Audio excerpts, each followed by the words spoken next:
bom dia a todos vocês que nos escutam, nos assistem na Sagres.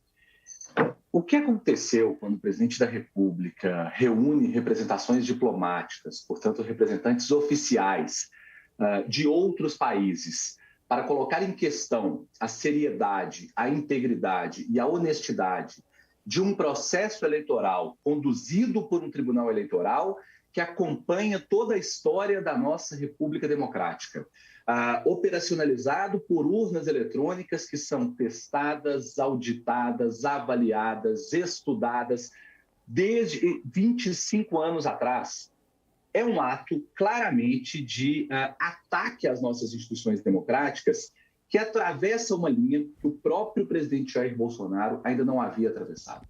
Ele denuncia, objeta e põe em questão a validade das próprias instituições que, a uma, o elegeram e a duas, ele deve preservar, obedecer e manter.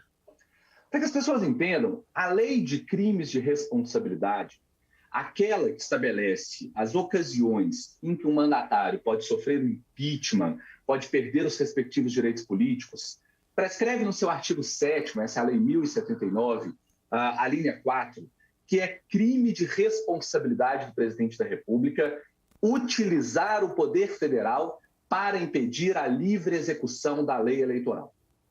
A lei eleitoral brasileira estabelece as urnas eletrônicas absolutamente auditáveis, absolutamente seguras, absolutamente controláveis por toda a sociedade.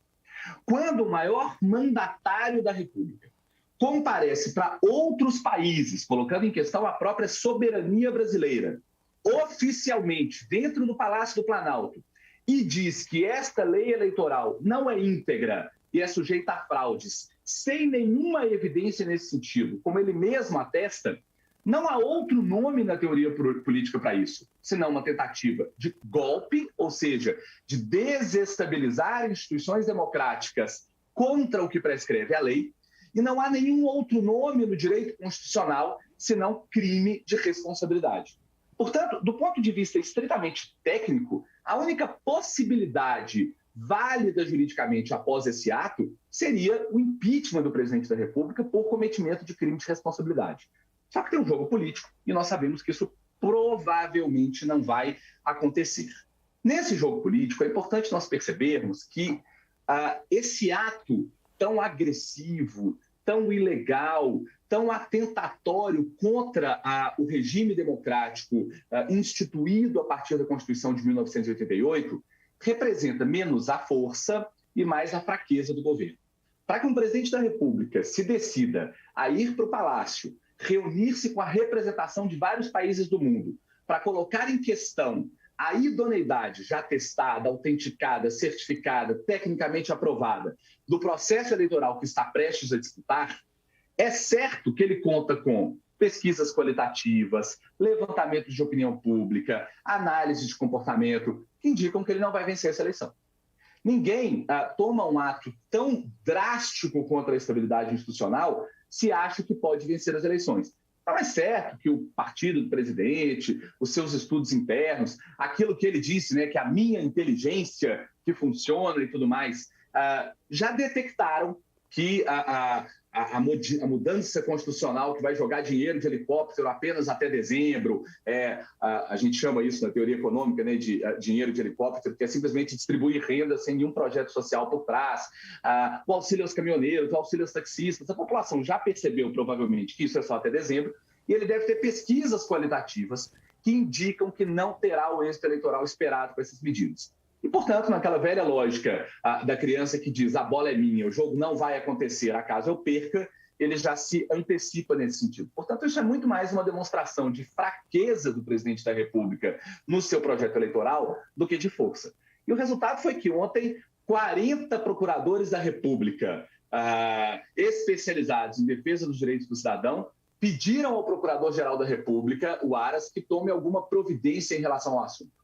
Quase todas as associações de juízes de direito, de juízes federais, de juízes do trabalho no Brasil, emitiram notas chancelando a seriedade e a honestidade do nosso processo eleitoral.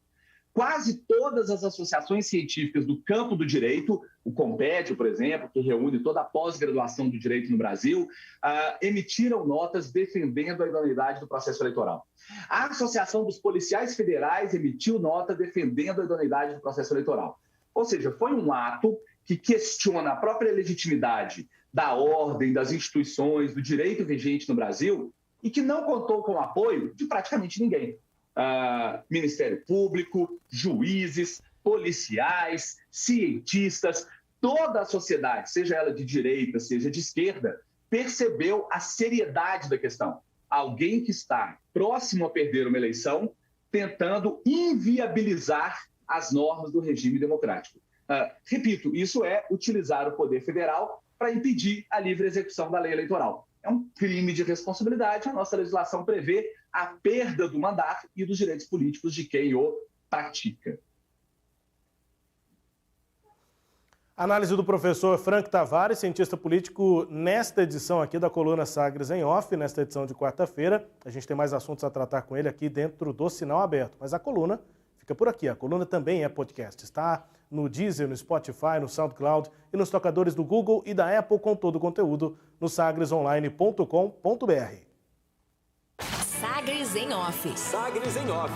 A coluna multimídia. Acompanhe ao longo do dia as atualizações no www.sagresonline.com.br. Sagres em Off. Bom, depois da vinheta aqui, professor, vamos trazer a nossa conversa para Goiás, números novos aqui da disputa a governador, né, do estado, com a pesquisa divulgada nesse último fim de semana pelo Jornal Popular, né, a pesquisa do Instituto Serpes. A gente analisava esse cenário há algumas semanas e o senhor dizia que apontava para uma maior possibilidade de definição no segundo turno. Ronaldo Caiado apareceu com 49% em votos válidos. Não parece ser tão distante assim de uma possibilidade de definição no primeiro turno, mas tem ainda uma quantidade grande de indecisos, né? Então, em algum momento, tem gente que diz que vota nulo e branco, tem quem diz que só não sabe ainda em quem votar. Então, há uma parcela considerável que em algum momento vai decidir votar em alguém. Isso pode se tornar votos válidos e aí esse índice de 49 pode cair. E aí, quero perguntar, o senhor viu os números, o cenário ainda é mais para segundo turno ou a possibilidade é mais para primeiro turno ou não dá para saber exatamente, professor? Pois é, Rubens, é interessante, né? Porque há uma semana eu dizia, antes da divulgação da pesquisa Serpes, o Popular, que que havia uma possibilidade dessa eleição ser resolvida em 2 turnos. E aí sai uma pesquisa dizendo que, neste momento, o governador Ronaldo Caiado ainda não reúne 50% mais um dos votos, e eu poderia comodamente dizer, viu, acertei. Então, o fato é que, de fato, essa eleição caminha para acontecer em 2 turnos, ainda que o governador tenha possibilidade de vencer em primeiro turno. Mas eu tenho que colocar a minha vaidade, entre aspas, e levar o conhecimento técnico de ciência política, de comportamento eleitoral, de arranjos partidários a sério, para dizer que a pesquisa, na verdade, desautorizou aquela minha tendência preponderante anunciada de uma eleição em 2 turnos. Eu vou tentar explicar para quem nos ouve por quê. É uma pesquisa que indica que, no que diz respeito à eleição para governo do Estado, há 60% de votos não consolidados, absolutamente indecisos. Por quê? Mais interessante do que os números da chamada pesquisa estimulada, que é quando a pesquisadora ou o pesquisador entrega para a pessoa uma cartelinha com os nomes dos candidatos, ou diz o nome dos candidatos, e aí a pessoa que é perguntada escolhe alguém.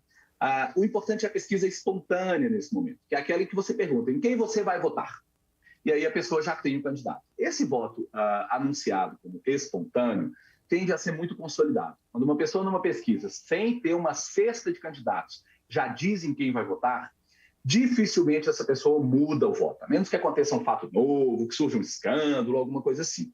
Pois bem, para a presidência da República aqui em Goiás, o voto consolidado, esse espontâneo, já é imenso. Tá? Muita gente praticamente decidida é Lula ou é Bolsonaro. No que diz respeito ao governo do Estado, não é assim. Nós temos 60% de pessoas que ainda não se definiram.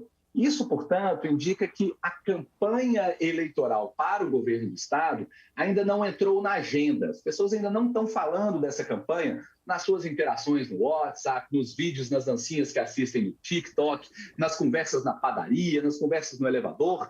A campanha para o governo do Estado não entrou, portanto, ainda na opinião pública e na agenda. Bom, como é assim, as pessoas, portanto, ainda não consolidaram o voto, vale a pena olhar para um outro indicador que a pesquisa Serpes Popular também levantou, que é o indicador de rejeição de candidatos.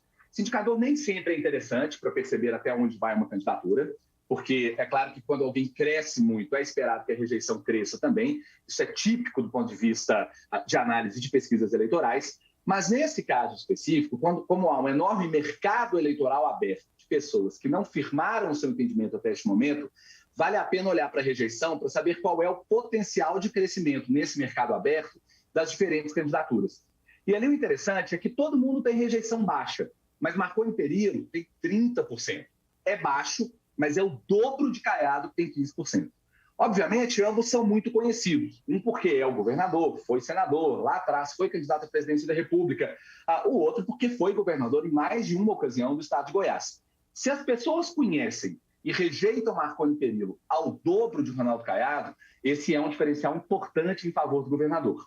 Em segundo lugar, a gente percebe que a candidatura do PT, apesar da altíssima votação potencial de Lula no estado, basta a gente pensar que Fernando Haddad teve 26%, pouco mais, um pouco menos do que isso, dos votos válidos em 2018 no estado de Goiás. Lula hoje já está em empate técnico com o Bolsonaro no estado de Goiás. Então Lula poderia potencializar muita coisa para a candidatura do PT.